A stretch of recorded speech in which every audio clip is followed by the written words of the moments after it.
Hello everyone, you may have seen me play my Arcade Series Volume 2 the other day, playing In the Hunt for PlayStation 1. And many of you have been running this on MAME 2003 and having incredible issues with the encrypted sound. I'm going to show you how to run this properly via PlayStation 1 today, but for starters I'm going to load the RetroArch core, and we're going to load the MAME 2003 version. Since I previously loaded this game, instead of going to load core or load content, I'm going to go to load recent. I'm going to click In the Hunt for MAME 2003, run it, and once it loads, I'm going to restart. You always want to restart when you load previous content. It's the best way to avoid issues. Sometimes you'll have missing sound if you do not do the restart. But I'm restarting, and I'm clicking resume, and letting it restart. And one of the biggest problems with this game is it runs okay on MAME 2003, but the encrypted sound, it was decrypted in the coding changes, but it's just not working on the NES Classic and SNES Classic properly. You can hear how terrible the sound is right now. Very scratchy, screeching like nails on a chalkboard. You almost feel like Freddy Krueger's playing this game right now. Terrible sound here.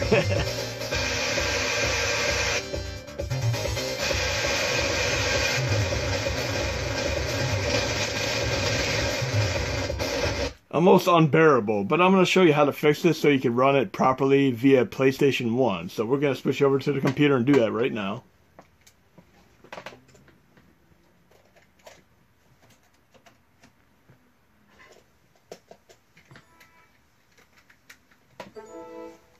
Okay, and it's going to be a new addition to my core set.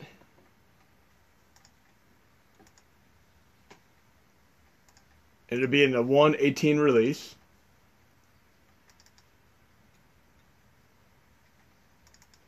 In my extras folder, in my tools folder, it's going to be a program called CD Mage right here. So we're simply going to extract that. And I'm going to open up the program.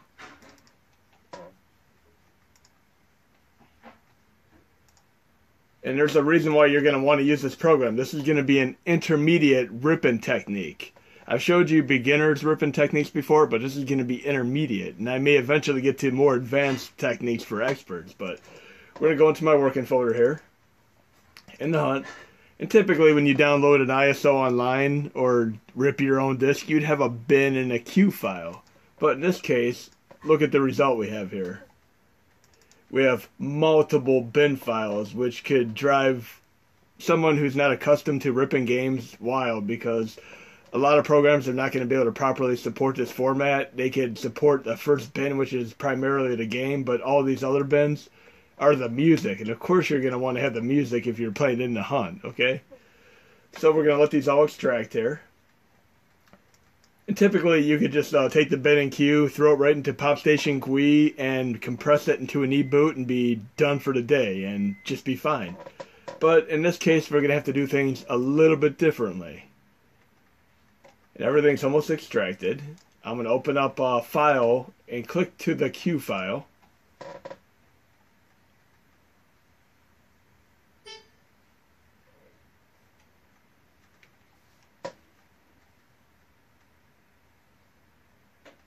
Okay, so I'm going to go into my working folder with this CD Mage program, In the Hunt,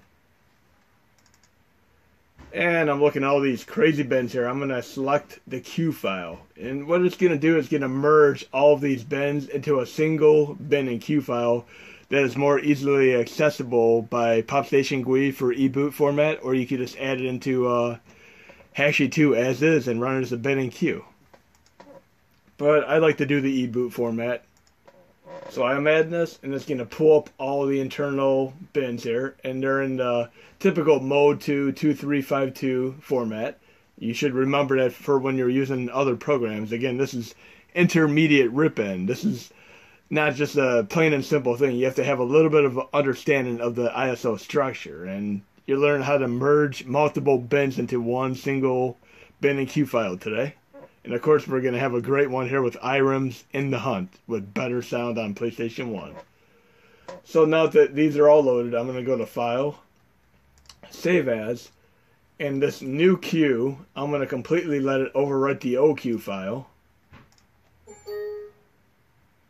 It's a brand new queue, and I'm going to keep it in this Mode 2 2352 format.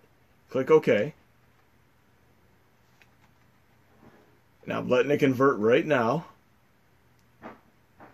Now I've already done this process, so it saves a few minutes on this video, of course. But I'm going to at least let this process finish to show you the end result.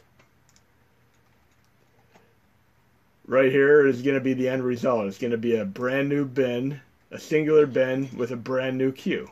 And these are going to be the files that you're going to want to keep when it's done. And when that's done, I would go into my Pop Station GUI, which is also in my core set.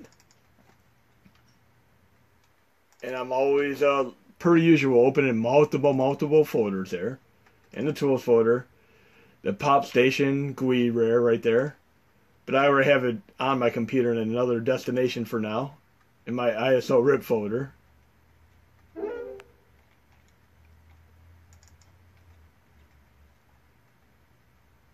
I'd open up Pop Station, and I would go to this newly extracted, converted, merged game.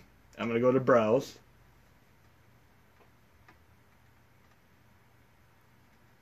And I would simply add the queue file. And it would basically do it into an e-boot by adding the queue file. So I would let it run its course here, and it would do the entire e-boot. And I've already done this process. I'll show you the end result here. Right here, this is all converting to an e-boot right now, but I've already done it. And it's in my done folder right there, e-boot. This e-boot I would copy over to my USB host drive. And I could add it as a game in Hashi 2 and then add it, or I could just add it to the dummy folder. And I have it both ways right now. I'm going into my Hashi, games, dummy folder. I made an in the hunt folder, and I copied the e-boot right to there. It's the exact same file. But I could also add it as a game in Hashi 2 and then copy the folder right here into this directory so it shows up in the main user interface. But anyways, that's all you have to do. Just use that CD Mage and then Pop Station GUI if you want to convert it to e-boot. Now we're going to boot the system up and look at the differential in the PlayStation 1 compared to the MAME 2003 version.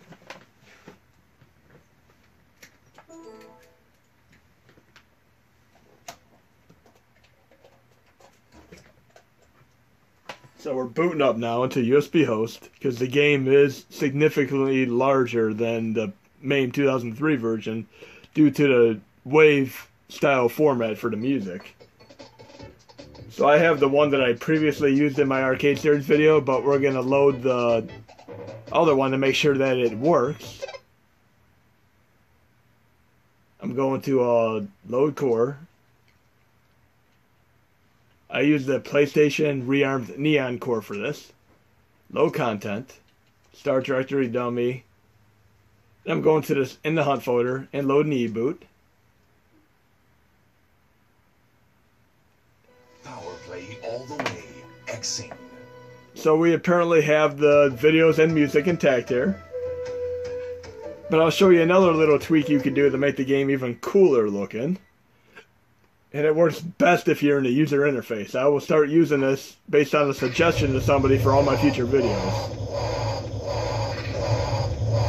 So it's loading fine. So I'm going to go back to the main user interface here where I have it added as a normal game. But I'm going to go into my display options. If you have the latest RetroArch, you could do this. Go into CRT filter. Then I'm going to load the PlayStation 1 here.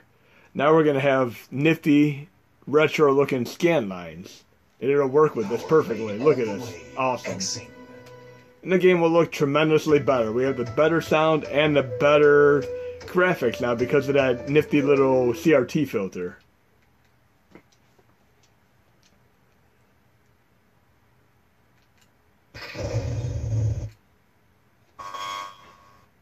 Now let's see how the sound effects sound in this newly ripped PlayStation 1 version, which I do possess on a real disc, by the way. I didn't realize that it's worth a lot of money now.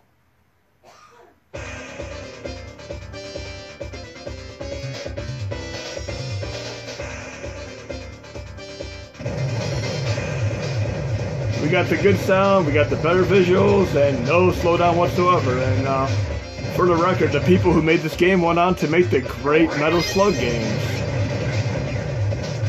I will be doing more Irem videos in my arcade series, and I will be using the CRT filter for them, just to have a nice, smooth, clean look to it. But I hope you enjoyed the video, and you'll be able to run In the Hunt on PlayStation 1 with a great sound, instead of having the issues with the sound. And for the record, the decryption that fixes the sound for Irem games, it is actually in MAME 2003, but it is not being properly recognized. So there may have to be a little bit of backporting or a little bit of editing to the actual code in order to get it to function properly. But technically the game does have a chance of being fixed. But for right now, here's the PlayStation 1 variant of it, and have fun, guys and gals.